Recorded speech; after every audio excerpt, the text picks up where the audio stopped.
Daniel 8, né? Vamos pegar o fim da meada do que a gente parou no último dia. Em Daniel 8, diz o seguinte. Daniel 8 nós terminamos falando sobre o chifre pequeno, nós falamos sobre que o chifre pequeno na pessoa do papado, ele iria perseguir o povo de Deus, ia atacar o povo de Deus. Então Daniel ficou muito preocupado, principalmente por ele não estar entendendo nada e também porque ele queria saber quando é que isso ia acabar. Ele ficou preocupado achando que o chifre pequeno ia reinar, ia durar muito tempo. Ele ficou preocupado com a extensão, né, a duração do poder do chifre pequeno. Ele perguntou ao anjo da visão por quanto tempo aquele iria durar. E aí vem a famosa profecia, Daniel 8,14. Então ele me disse, até 2.300 tardes e manhãs, e depois disso o santuário será purificado. Aí, gente, antes nós vimos para a profecia realmente dos 2.300 anos, e que santuário é esse que vai ser purificado, nós vamos entender o seguinte, como era que o santuário ele era purificado no tempo da Bíblia. Então hoje nós vamos voltar muitos anos no tempo, nós vamos voltar milhares de anos no passado para entender como funcionava a purificação do santuário terrestre, certo? Então vamos lá. Primeira coisa, qual foi a ordem que Deus pediu a Moisés? A ordem que Deus deu a Moisés? Êxodo 25:8 diz o seguinte. Êxodo, capítulo 25, verso 8. E me farão um santuário para que eu possa habitar no meio deles. Olha aí. E lá em Êxodo 31,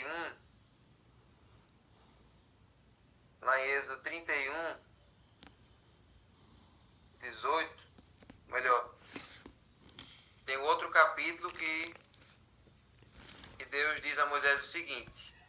Verso 9, Êxodo 25:9. Segundo tudo que eu mostrar a você, como modelo do tabernáculo e como modelo de todos os seus móveis, assim mesmo vocês o farão. Certo?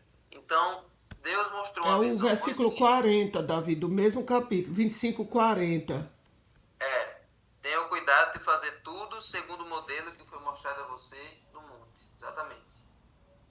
Então, gente, Moisés não tem habilidade em construção, mas Deus ordenou que ele construísse e que ele organizasse, que ele juntasse homens que tivessem essa habilidade, que tivessem esse dom da construção, e assim reuniu vários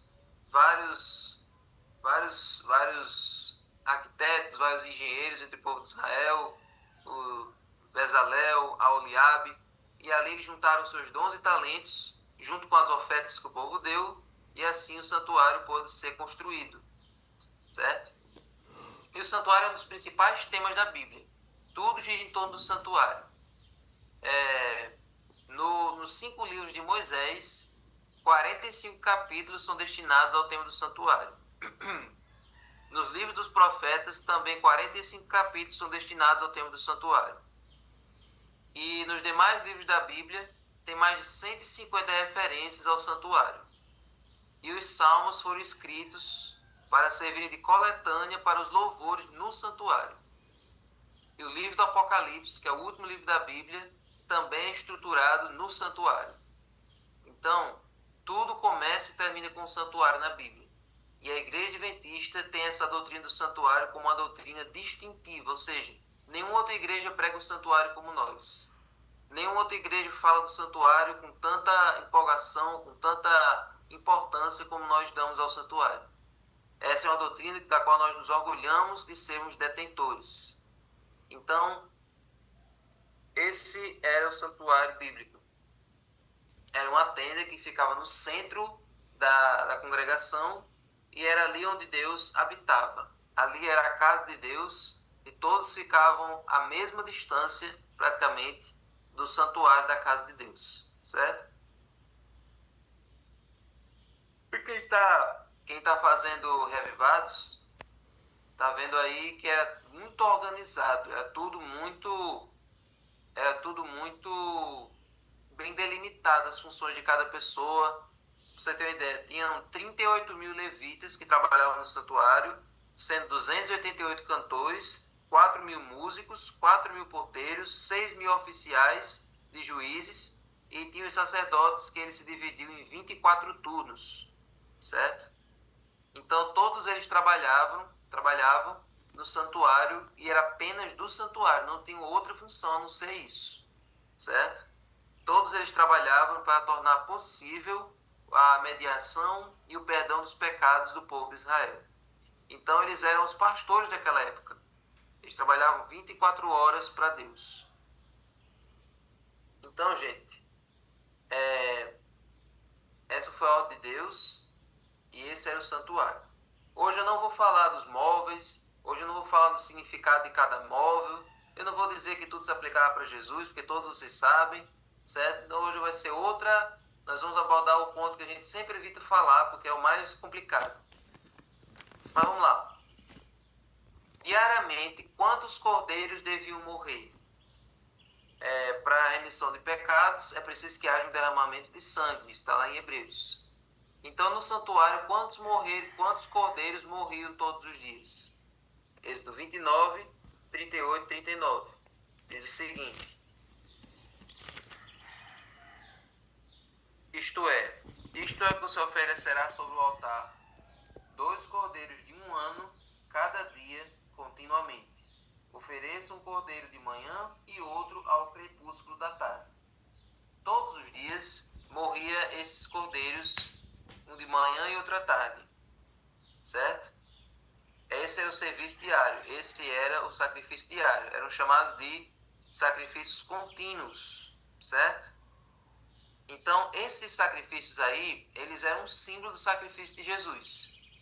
Depois de Jesus, não é necessário mais matar cordeiros diariamente, porque o sacrifício de Jesus é válido o tempo todo, a hora que for, para qualquer pessoa, em qualquer lugar do mundo. Amém. Mas naquela época, não havia um sacrifício permanente como o de Cristo.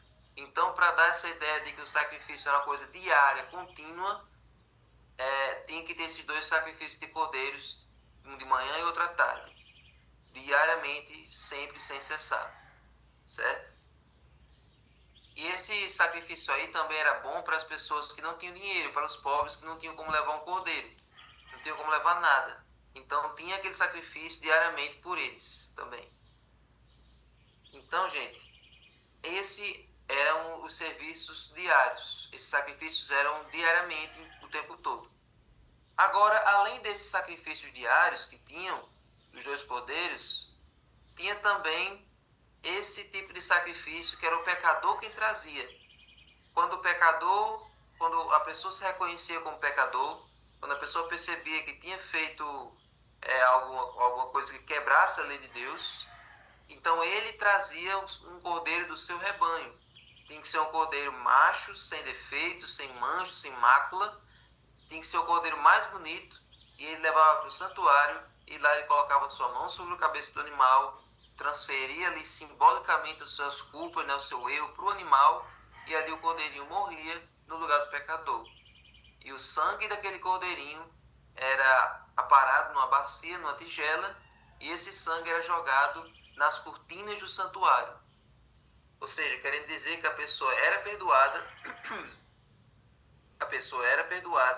mas o sangue daquele animal ficava no santuário, querendo dizer que os pecados da pessoa ficavam lá sujando o santuário.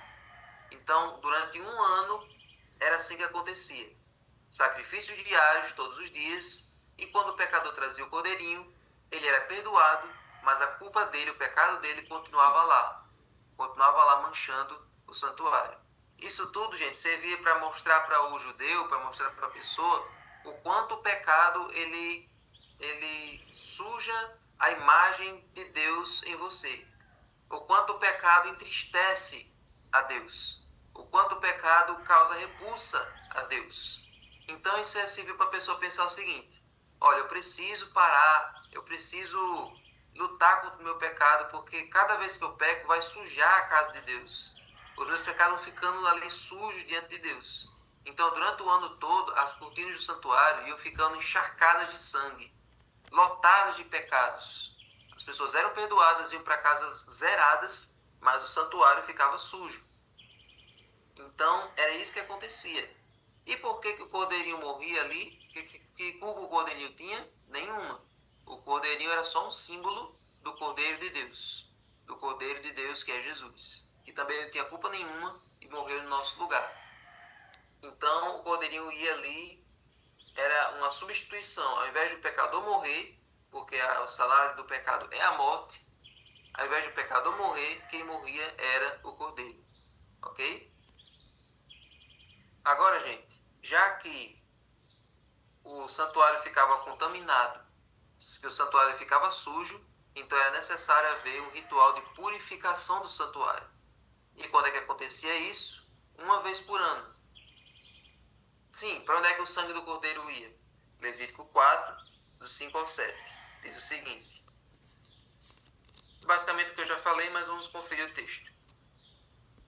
Então o sacerdote ungido pegará um pouco do sangue do novilho, que é uma outra oferta, mas aconteceu o mesmo com o cordeiro, e o trará à tenda do encontro, e molhando o dedo no sangue, o aspergirá 7 vezes diante do Senhor, diante do véu do santuário.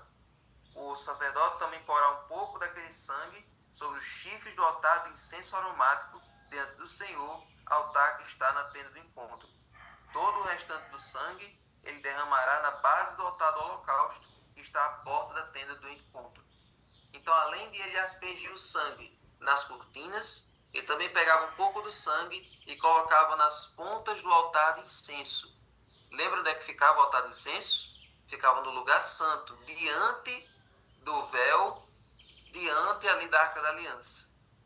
Então, o altar de incenso representava as orações dos santos. Então, o sangue era colocado tanto na entrada do santuário, como também nas pontas do altar, certo? Querendo dizer que aqueles pecadores que estavam ali fazendo as suas preces diariamente eram pecadores perdoados com sangue, certo? Então, por isso que o sangue ia para as pontas do altar de incenso, ok? Com o sangue do cordeiro. Agora, o santuário ficava sujo e precisava haver uma purificação. Então, uma vez por ano acontecia o famoso dia da expiação. O dia da expiação era um dia solene, era o evento anual.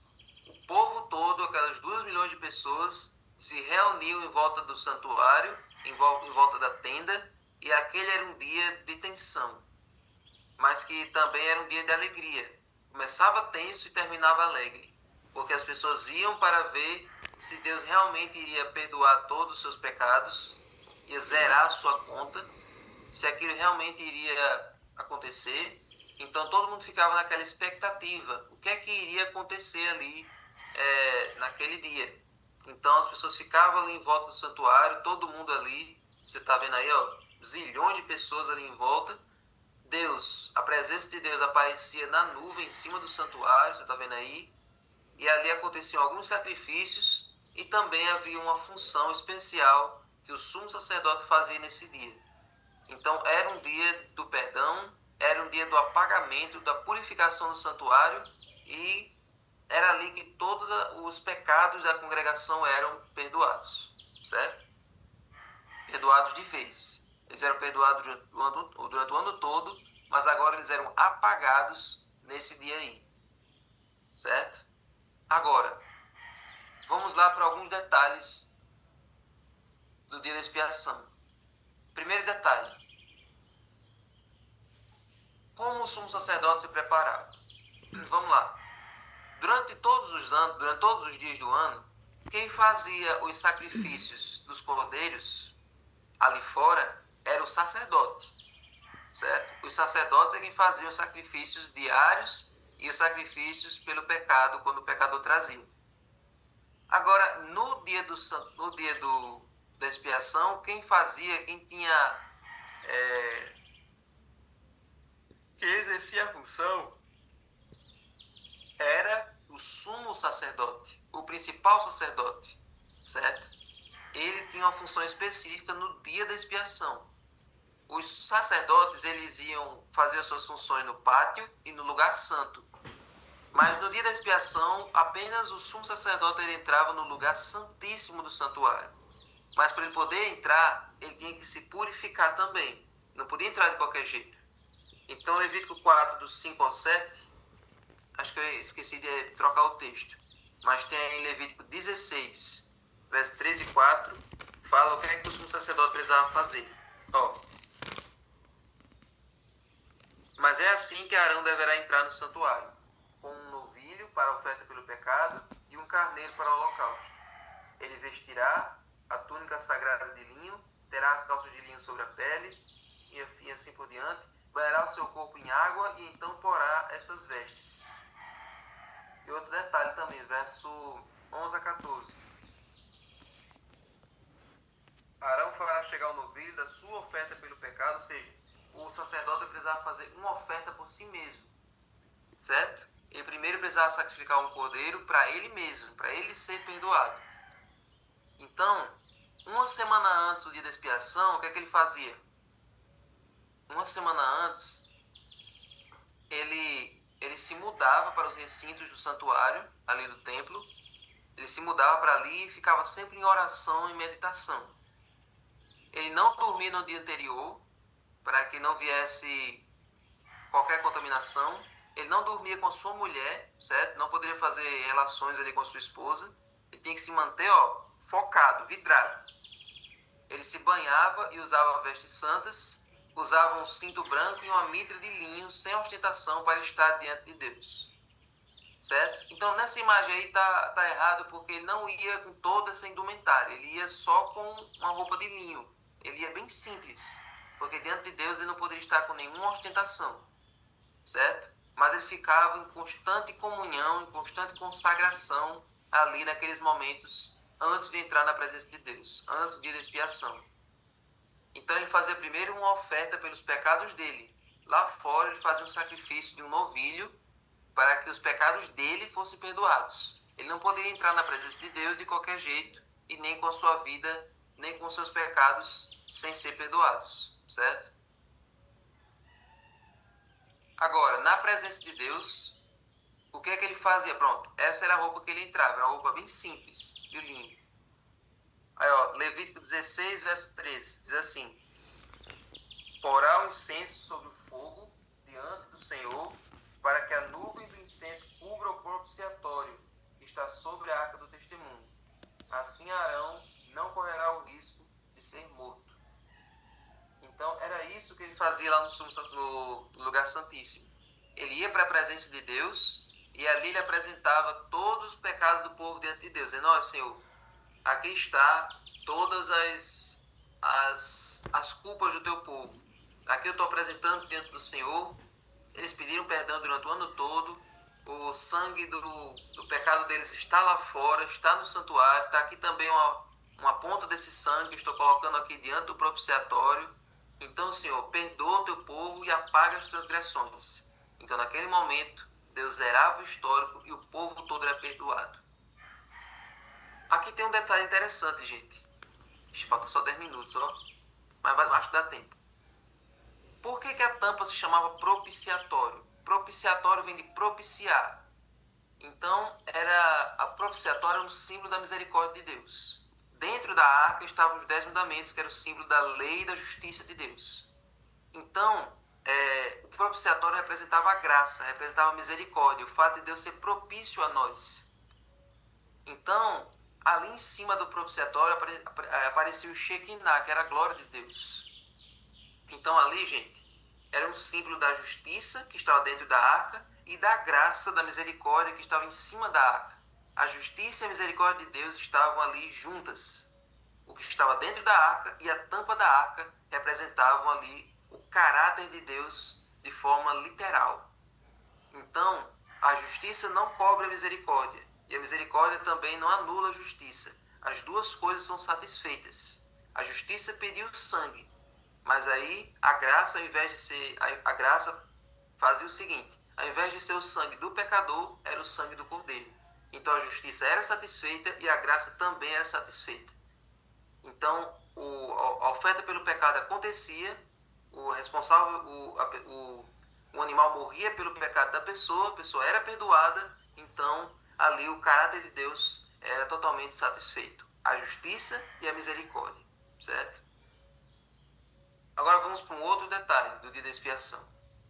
Quais animais entram em cena nesse contexto? Certo? Agora preste atenção nisso aqui, isso aqui é muito interessante. Levítico 16, do 5 ao 10, diz assim: da congregação dos filhos de Israel pegará 2 bodes para a oferta pelo pecado e um carneiro para o holocausto. Então eram pegos 2 bodes. 2 bodes. O que é que acontecia com esses 2 bodes? Vamos lá? O primeiro. O primeiro bode era chamado de bode expiatório. O que é que acontecia com esse bode? Verso 8. Lançará sorte sobre os 2 bodes, uma sorte para o Senhor e outra para o bode emissário. Arão fará chegar o bode sobre o qual cair a sorte para o Senhor e o oferecerá por oferta pelo pecado. Então o primeiro bode ele era sacrificado, e esse bode, gente, ele representava, ele pagava o preço por todos os pecados do povo. Ele levava consigo todo o peso dos pecados do povo com ele. Então ele era o bode expiatório. Por isso que existe até hoje esse termo bode expiatório. Ele carrega todo o peso dos pecados com ele. Então aquele bode era o bode do perdão, era o bode da salvação. Ele era o símbolo da salvação de todo o povo. E esse bode, gente, que era sacrificado ali, ele era um símbolo de Cristo. Jesus, que não tinha culpa nenhuma, Jesus ele carregou o peso de todos os nossos pecados com ele. Jesus era esse bode expiatório, certo? Então esse bode era o símbolo de Cristo. E o outro bode que era sorteado, verso 10. Mas o bode sobre o qual cair a sorte para bode emissário será apresentado vivo diante do Senhor, para fazer expiação por meio dele e enviá-lo ao deserto como bode emissário. Então, esse segundo bode, ele era sorteado, e agora ele também tinha uma função parecida com o primeiro. Só que o primeiro ele carregava o peso dos pecados e ele morria ali. Mas esse bode ele carregava a culpa dos pecados, ou seja, era como se esse bode fosse responsável por fazer todo o povo pecar. O primeiro bode não. O primeiro bode ele colhia a consequência, né, do peso dos pecados. Mas esse segundo bode não. Esse segundo bode ele carregava a culpa, a responsabilidade. Então esse bode era levado para o deserto e ele era deixado para morrer lá à míngua no deserto. Então o que é que representa esse segundo bode? O bode emissário. Apocalipse 20, do 1 ao 3. Diz o seguinte, ó. Então vi descer do céu um anjo que tinha na mão a chave do abismo, uma grande corrente. Ele segurou o dragão, a antiga serpente, que é o diabo, Satanás, e o prendeu por 1000 anos. Lançou-o no abismo, fechou selo sobre ele, para que não mais enganasse as nações até que se completasse os 1000 anos. Então, gente, esse segundo bode é um símbolo de Satanás. Por que é um símbolo de Satanás? Porque, diferente de Jesus, Satanás é o responsável pelo mal. Ele é o responsável por fazer a gente pecar. Então, assim como o bode é levado para o deserto até morrer, ficar lá definhando até morrer, Satanás vai ficar preso nesse mundo por 1000 anos, porque ele foi o responsável por fazer a humanidade pecar. Jesus ele morreu carregando de forma injusta todos os nossos pecados sobre ele. Jesus não tinha culpa, mas ele fez isso para nos dar o perdão. Mas Satanás ele vai carregar aí essa consequência de ficar sozinho aí no mundo, com o mundo todo destruído, com todos os pecadores ali não arrependidos mortos, para ele refletir que foi ele o responsável e que agora a destruição aguarda ele no final. Assim como o bode morrer no deserto, Satanás também vai morrer no final dos 1000 anos, porque é dele a culpa de toda essa desgraça que nós vivemos. Então essa é a diferença dos 2 bodes. Um morria para o perdão e o outro morria ali pela responsabilidade dos pecados. Esse é o dia da expiação. Assim, gente, o povo era perdoado. Assim, gente, todas as culpas do ano eram canceladas. E ali o povo agora podia respirar aliviado e começar um novo ano agora, se abstendo dos pecados que pecaram antes e vivendo em novidade com Deus. Então, agora surge... Isso tudo, gente, acabou na cruz, certo?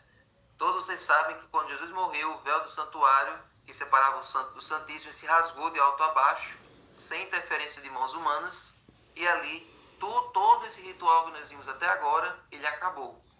Então, desde lá, desde a cruz, que isso não mais acontece, certo? E agora vocês podem ficar numa dúvida, Davi, mas e o que aconteceu com o santuário terrestre? Eu fiz aqui uma linha do tempo bem grosseira, bem simples, mas que dá pra gente entender. A primeira parada, o santuário ele foi feito como uma tenda desde o deserto e isso durou até o tempo de Davi, até o tempo do rei Davi. O santuário ficou funcionando numa tenda. Depois, Salomão construiu o primeiro templo e esse templo durou mais de 360 anos e aí ele foi destruído por Nabucodonosor. Depois, quando o povo volta do cativeiro, 70 anos depois, eles constroem um segundo templo. E esse segundo templo ele dura até o ano 70 depois de Cristo, quando o general Tito destrói o segundo templo. Então o santuário terrestre não existe mais. E aí surge a dúvida. Na mente de vocês. E Daniel 8,14 não diz que o santuário ia ser purificado? Se não existe mais santuário terrestre, se não existe mais dia de expiação, se não existe mais nada daquilo que existia antes, então o que é que vai ser purificado? O que é que tem para ser purificado? Que santuário é esse que foi purificado nos 2.300 anos? Então amanhã nós vamos diretamente para a profecia. Então convide quem você quiser convidar, que amanhã é o dia em que nós vamos estudar realmente, literalmente, a profecia dos 2.300 anos. Então, gente, era assim que funcionava. Tudo isso aí era um faz de conta, tudo isso aí era um simbolismo, né, do ministério, da obra que Jesus faz por nós hoje. Então, gente, as profecias são importantes, entender do santuário é importante para a gente entender o que é que Jesus faz por nós todos os dias. Hoje ele nos perdoa, hoje ele zera a sua culpa, hoje ele dá uma vida nova. Mas antes não era assim. Antes ele fazia isso, mas era de uma forma simbólica, era de uma forma didática para o povo entender. Mas hoje é tudo mais automático, hoje é tudo mais fácil por causa do sangue de Cristo. Amém? Amém. Então vamos agradecer a ele agora. Senhor Deus.